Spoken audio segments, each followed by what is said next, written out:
Hello and welcome to our newborn photography safety series brought to you by StandInBaby.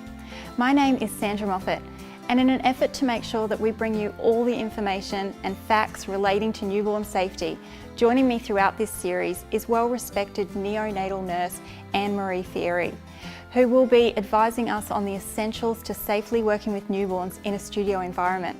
In this tutorial, we're going to talk about safety issues with newborn photography. But before we start, I'd like to say that if you are unsure about anything you hear during this series, please seek advice from a medical practitioner near you and get the answers that you need. If you have been given information from other sources, make sure it's a reliable source because the health and well-being of our clients should always be put first. A lot of the poses we do with multiples are a slight variation on single poses we've already demonstrated in earlier tutorials.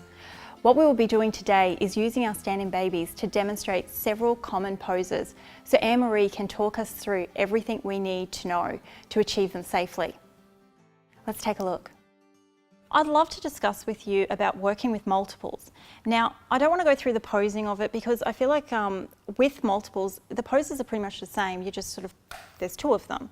What I've done is I've set up some setups with multiples, and I'd love to get your feedback on what you think about this sort of posing. So the first thing, Sandra, that you think about with multiples is the body heat. You know, there's two little bodies in there, and they can, they warm each other up. So you need to be very mindful of